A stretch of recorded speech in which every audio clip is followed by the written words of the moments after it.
عارف لو قعدت لحظة تفكير مع نفسك بالراحة كده هتغير حياتك كلها.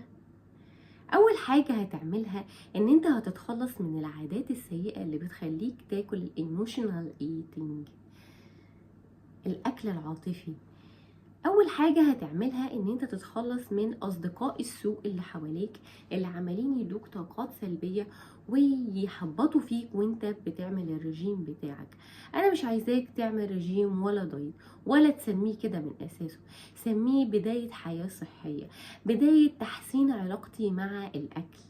انا مش هحرمك من اي حاجة في نظامك الغذائي، هديك كل الاكل اللي انت عايزه، هاكلك لحمة، فراخ، بيض، الخضار كله، الرز، بطاطس، العيش، هاكلك بكميات معقولة محسوبة، هاكلك في الوقت اللي انت حاسس فيه بجوع بس، لكن مش هاكلك في الوقت اللي انت حاسس فيه بان انت زهقان، لان هو ده اللي بيخليك توصل لمراحل السمنة المفرطة اللي انت فيها او اللي انت فيها دلوقتي.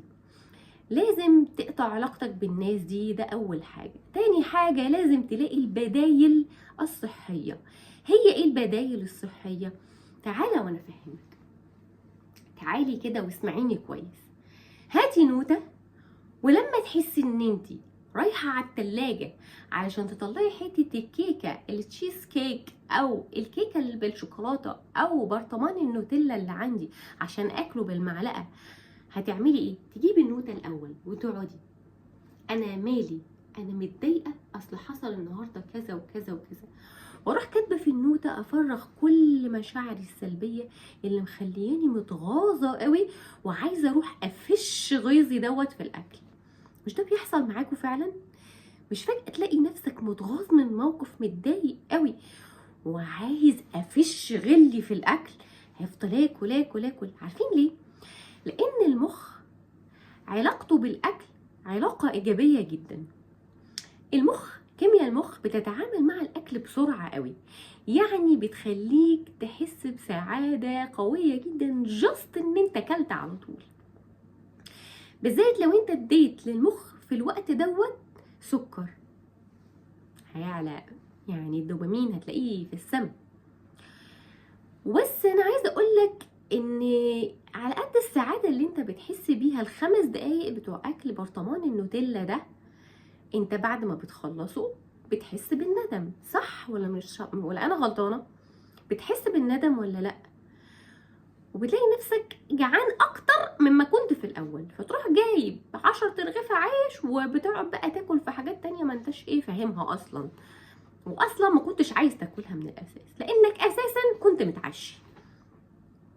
فاحنا هنبدا نفرغ طاقتنا في النوتة.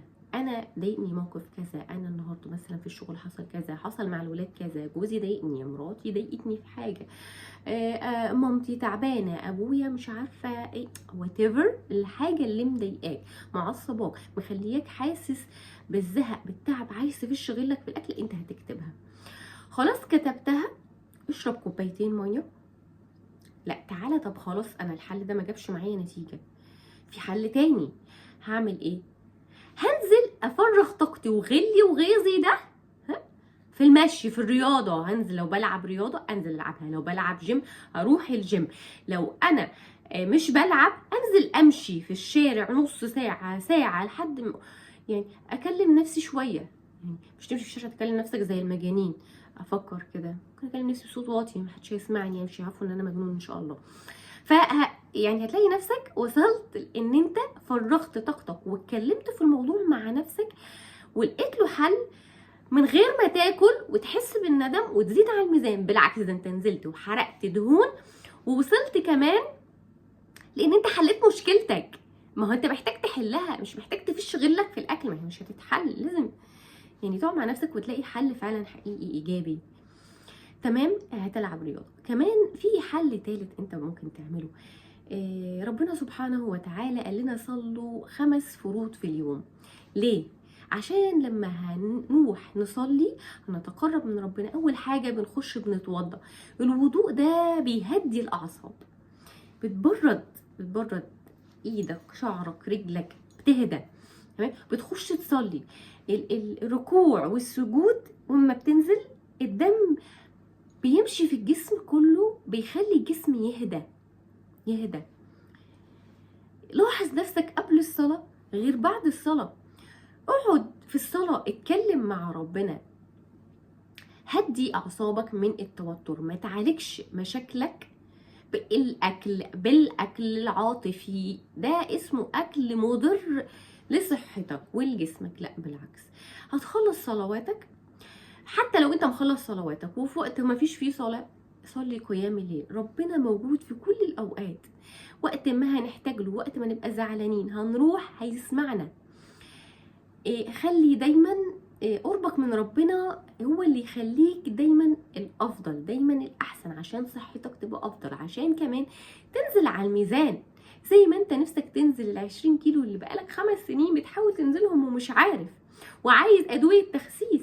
خلي بالك ادوية التخسيس في منها بيأثر على القلب، وفي ناس بيحصل معاها مشاكل جامدة جدا. بلاش، خلينا نمشي طبيعي، يعني نمشي طبيعي، نجرب الطبيعي تمام ونمشي فيه، وصدقوني والله هتنزلوا على الميزان.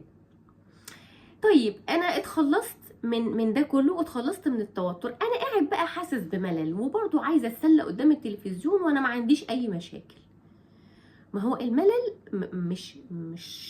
مش العلاج بتاعه ان انا اكل. لا، انا هقعد اتفرج على التلفزيون. هعمل ايه؟ هجيب اكلاتي اللي انا محضرها قبل كده، الصحيه، اللي هاكلها قدام التلفزيون. انتوا ممكن تعملوا الفشار بزيت الزيتون، ممتاز جدا وصحي، وتقعدي تاكلي قدام التلفزيون. ولو انت حاسه بالملل مش هتزيدي على الميزان خالص. تاكلي مكسرات، كلي تمر، اشربي قهوه، بلاش مقليات بالليل، بلاش عيش وجلوتين كتير بالليل، خصوصا بالليل. يعني انت اصلا ليكي نص رغيف في الوجبه، تمام؟ خلاص كلتيه الصبح، بلاش كمان عيش بالليل في العشاء. يعني حاولي على قد ما تقدري تخلي العيش الصبح، لو انت مش قادره خلاص تستغني عنه في وجباتك. بالليل خليه من غير عيش، تمام؟ طيب احنا كده خلاص عالجنا الاسترس وعالجنا الملل. طيب انا متعود بقى اكل سكر، انا ليه في علاقه بيني وبين السكر؟ الشوكولاته، ما انا لازم كل يوم اكل شوكولاته. طب برضو دي ليها حل وليها علاج. تعالي وانا افهمهولك بالراحه. العقل متعود ان هو كل يوم بياخد السعاده بتاعته من حته الشوكولاته اللي انت بتاكليها، اللي هي الشوكولاته الكبير ده الحلو اللي بتاكليه كل يوم ده، او من 5 معالق سكر انا بحطهم في الشاي، عشان انا بحب بس الشاي ب5 معالق سكر. طب ايه رايك لما تعملي تحدي مع نفسك 3 ايام من غير سكر، وتعالي اساليني اليوم الرابع انت عامله ايه؟ اخبار الميزان ايه؟ حاسه ان انت فعلا عايزه سكر زي اول يوم؟ اول يوم هتبقي هتتجنني على السكر، زي المدمن بالظبط. المدمن بيبقى مش قادر يستغنى عن الجرعه، زي اللي بيشرب سجاير مش قادر يستغنى. هو العقل متأقلم انا هاخد النيكوتين، لازم انا عقلي متأقلم انا هاخد السكر زي النيكوتين زي المخدرات زي كل مدمن. اتخلص من ادمانك، لازم تقعد كذا يوم من غير سكر. بعد كده هتتعب اول يوم 2 3، وممكن تتعب اول يوم بس، تمام؟ تخلص من السكر، هتلاقي نفسك بعد كده انت اللي عايز تشرب الشاي من غير سكر، ولو حطيت نص معلقه ده مسكر قوي. صدقوني يعني حصلت مع واحده كانت معايا، وفعلا كانت بتاخد كميات كتير جدا، ولما بدات قللت وكانت قويه واحسن، لان السمنه عملت لها مشكله في المفاصل، فبدات قللت السكر. فدلوقتي بتقولي انا مستغربه نفسي جدا، انا ازاي ما كنتش عايزه بس حتى اجرب. لما جربت ومشيت وبطلت فعلا السكر، خلاص دلوقتي ما بتاخدش سكر في الشاي ب5 معالق زي ما كانت بتاخد الاول. عايزه يعني اتكلم عن الاكل العاطفي، كلام عنه ما بيخلص ابدا. طيب احنا عندنا مشكله في جسمنا اكيد بسبب الاكل العاطفي ده. يعني الاكل العاطفي هو اصلا بسبب ايه؟ يعني انا باكله عشان انا عندي مشكله في جسمي. هي ايه؟ هي نقص فيتامين بي ونقص فيتامين د. طول ما فيتامين د في جسمك ناقص، انت هتفضل حاسس بحاله الاكتئاب دي. لازم تعالج نفسك بفيتامين د اقراص، او تنزل تمشي كل يوم في الشمس اقل حاجه نص ساعه. لازم فيتامين بي يبقى مظبوط في الجسم. لازم تعمل التحاليل بتاعتك وتعرف النقص اللي عندك وتاخده، عشان مش هتخس الا مع فيتامين د يبقى معدلاته مظبوطه في جسمك.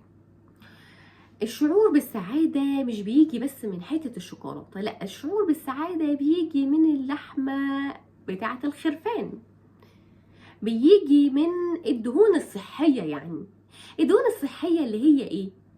اللي هي الافوكادو، اللي هي المكسرات، اللي هي لحمه الخرفان، اللحمه العاديه. بيجي من الفراخ. خدي الورك بيبقى فيه دهون اكتر صحيه، كل دي دهون صحيه. السمنه طبعا، زيت الزيتون.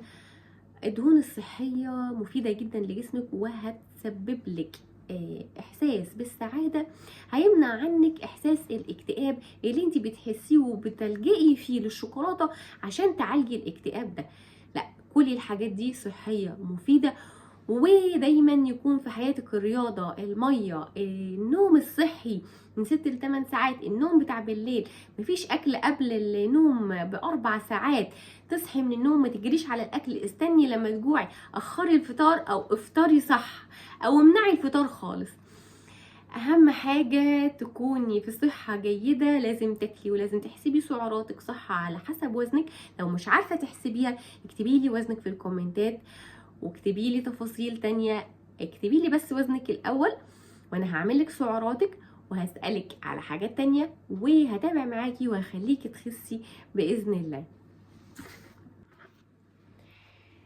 النهاردة هنتكلم عن حاجة مهمة قوي، هي انت جعان ولا انت زهقان؟ كتير مننا بيبقى مش جعان، بيبقى زهقان ومش قادر يميز بين الزهق وبين الجوع. انا النهاردة جاية اعرفك المشكلة دي وكمان هحلها لك. تابعني في الفيديو وانت هتعرف حل المشكلة. لو عايز تخس 20 كيلو اللي انت بتحاول بقالك 5 سنين عشان تخسهم ومش عارف مع انظمة الدايت القاسية قوي اللي انت عمال تعملها، النهاردة انا حلت لك المشكلة ببساطة. تعالوا اسمعوني. انت عندك مشكلة مع الاكل العاطفي، emotional eating. يعني انت بتاكل لما بتحس ان انت زعلان، او ان انت عندك مشكلة في الشغل، او ان انت حاسس بالملل، او ان انت اصلا بتحب الاكل وعلاقتك بالاكل علاقة مزاج. يعني انا بتكيف قوي لما اكل الاكلة دي، انا ببقى مبسوط قوي لما باكل الاكلة دي. انا لازم كل يوم بالليل اقعد واجيب 10 ترغفة واتعشى قدام التلفزيون وانا بتسلى فيهم وانا بتفرج على الايه، الفيلم بتاع بالليل. دي قعدتي، دي انبساطي، ده مزاجي. لا، تعالى بقى انا هفهمك. انت لازم تتخلص من العادة دي. اول حاجة هتعملها ان انت مش هتعمل دايت، انت هتعمل نظام حياة صحي. مش هتحرم نفسك ابدا، هتخلي علاقتك بالاكل علاقة صحية. بمعنى ايه؟ انا هاكل عيش، قمش، كل عيش خلاص مفيش مشكلة، بس هتاكل ايه؟ نص رغيف. انا هقعد هاكل بالراحة بالعقل، همضغ، هبلع. هاكل لما اكون جعان، مش هاكل لما اكون زهقان. انا ليا 2 ل3 وجبات في اليوم، مش طول الوقت مشغل معدتي. انا قبل ما انام ب4 ساعات انا مبطل اكل، انا بخش سريري ومعدتي دي فاضيه عشان طول الليل اقعد بقى ايه، احرق في الدهون بتاعتي. الجسم يصلح نفسه، يحرق من المشاكل والالتهابات.